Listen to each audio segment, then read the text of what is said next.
A paz do Senhor e que mais uma vez a graça de Deus esteja com todos vocês no nome de Jesus. Eu vim aqui hoje para me dirigir a vocês e deixar o meu contributo naquilo que é a situação atual em que nós nos encontramos, o mundo em geral se encontra. Mas antes de eu te levar para aquilo que é a mensagem de Deus, aquilo que Deus colocou no meu coração para que eu ensinasse a igreja, deixe-me eu responder uma questão muito simples que eu recebi há dias. Alguém fez uma questão acerca daquilo que tem acontecido ultimamente e qual seria talvez a melhor posição em que nós podemos estar nela.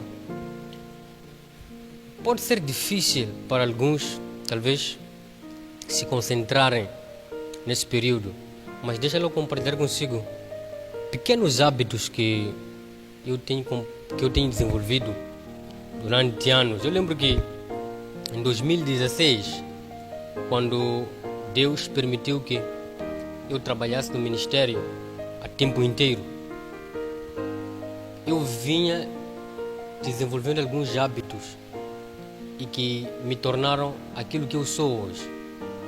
É graças a essa sabedoria acerca dos hábitos que eu tenho desenvolvido que a graça de Deus tem se manifestado naquilo que nós conseguimos ver.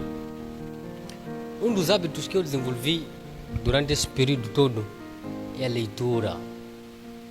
Existe uma importância muito grande na leitura, e principalmente nesse período em que as pessoas estão em casa, às vezes não saímos de casa, infelizmente, saímos com limitações. Pode ser difícil, talvez, você estar em casa todo dia sem fazer nada, porque há um hábito que você não desenvolveu, que é o hábito da leitura. Quando eu desenvolvi esse hábito da leitura, eu encontrei grandes benefícios nele. Eu sei que todos nós temos 24 horas, mas quando você tem hábitos constantes em sua vida, você passa a não ter 24 horas, você passa a ter menos que 24 horas. Eu lembro que depois de eu ter meditado no livro de Daniel 9, versículo 2, a mensagem de Daniel foi bem clara. Ele diz que durante um período ele concentrou-se na leitura e na aprendizagem.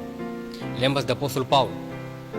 Uma das recomendações que ele deu ao Timóteo é que ele ocupasse o seu tempo a ler, a meditar e a desenvolver o dom que Deus havia colocado nele. Eu tenho um hábito muito simples, em que eu tenho meus livros, tenho 4 horas de tempo por dia, principalmente no período da manhã, sempre quando acordo, tenho pelo menos 4 horas de tempo a ler.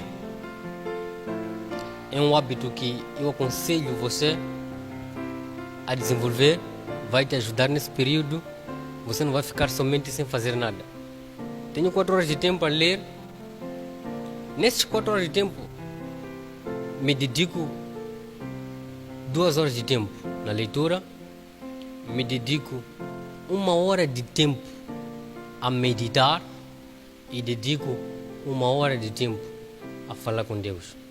É claro que não existe um tempo determinado para falar com Deus, não podemos contar as horas nas quais nós falamos com Deus, mas quando você separa o teu tempo para falar com Deus, você vai perceber que diariamente você vai crescendo. Por que eu falei de 1 hora? Lembra-se de Jesus quando levou Pedro e alguns discípulos para o monte? A Bíblia diz que chegaram no monte e Jesus queria que eles orassem, mas a Bíblia diz que, pelo contrário, eles dormiam. E lembra-se da inquietação de Jesus? Ele diz que: Pedro, não pudeste ter 1 hora, pelo menos 1 hora comigo, Logo, o que Deus quer em nós é que pelo menos nesse no nosso dia a dia. Eu sei que a rotina é um bocadinho pesada às vezes, mas no nosso dia a dia reservemos pelo menos 1 hora com Deus. Cria esse hábito, vai te ajudar. E aproveita também nesse período em que nós estamos em casa, o governo insta que nós fiquemos em casa. Aproveita nesse período e ora a Deus. Jejue e fale com Deus. Jejum e oração é um dos hábitos também que eu desenvolvi durante esse período, 2016 até aqui. É um dos hábitos que eu tenho desenvolvido constantemente para a minha vida. Não quer dizer que antes, não quer dizer que de 2016 para trás eu não orava e não jejuava, não. Mas quando eu percebi que isso poderia se tornar hábito para a minha vida e me desse benefícios, eu desenvolvi esse hábito. Eu tenho tempo para orar, para jejuar, semanas de jejum. Lembra-se do apóstolo Paulo? Ele diz que com vigílias constantes, orações constantes e jejuns constantes.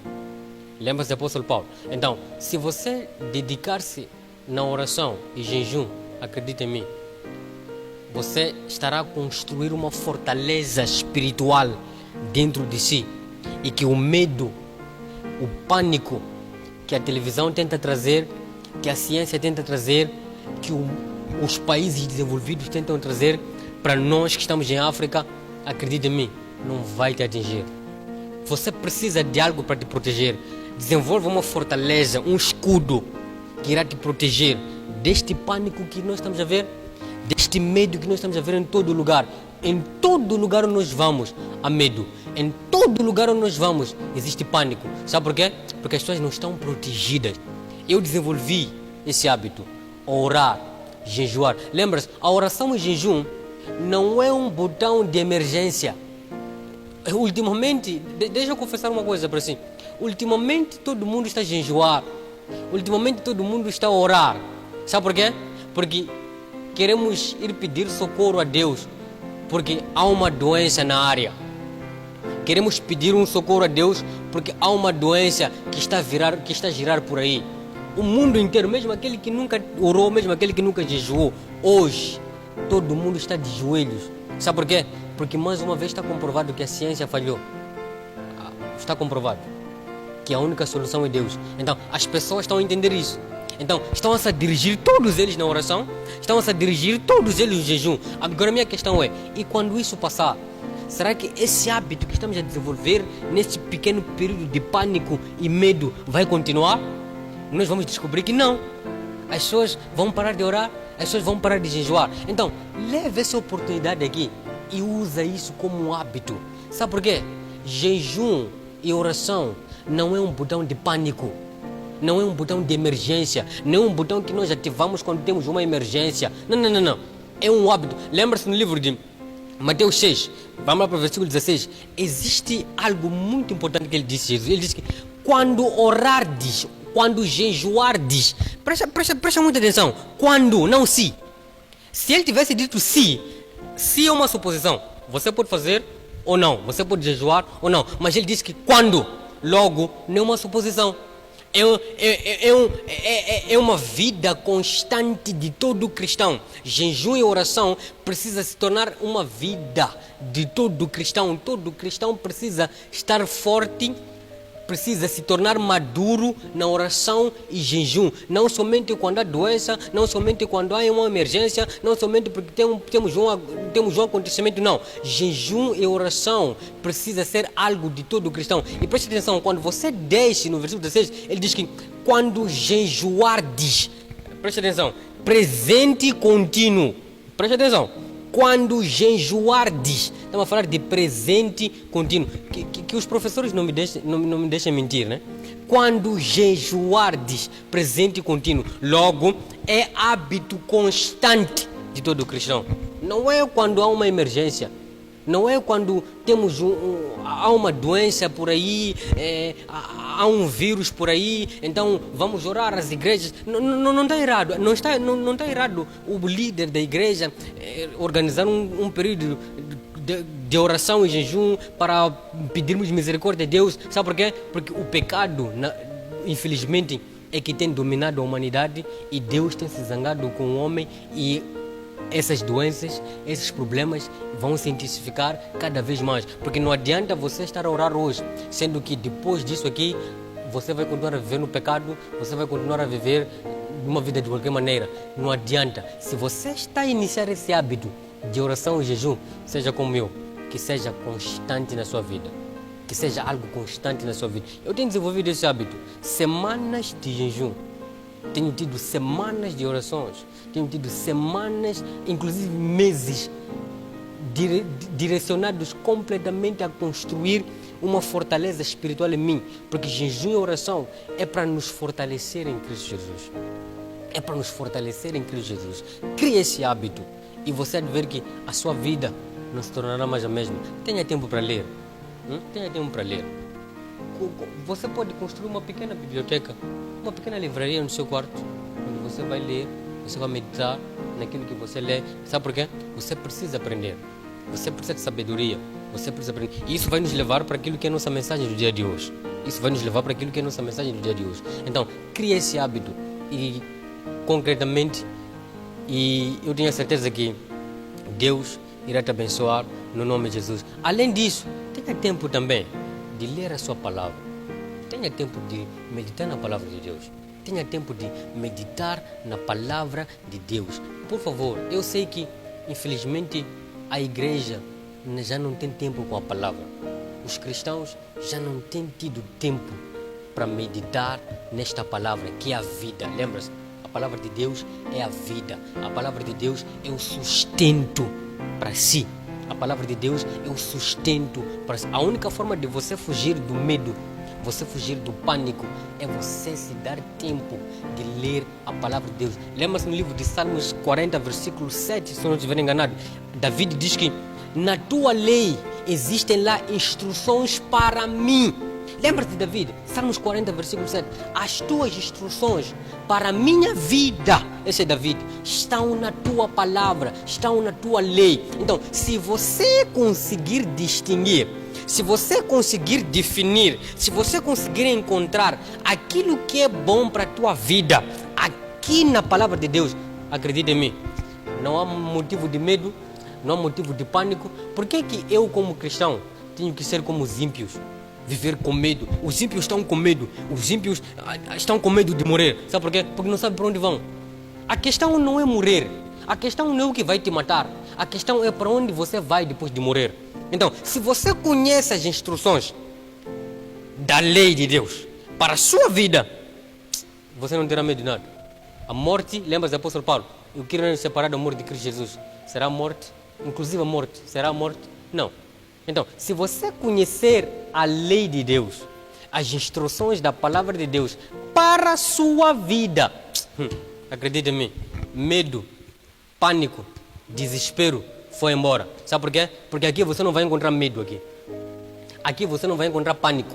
Aqui você não vai encontrar desespero. Aqui você vai encontrar palavra de conforto, palavra de edificação, a palavra que vai edificar a sua vida. Lembra-se, a palavra é a luz. A lâmpada para os... Lembra de David mais uma vez? A lâmpada para os meus caminhos é a tua palavra. A lâmpada para os meus pés é a tua palavra. A palavra de Deus é a luz para esses dias de escuridão.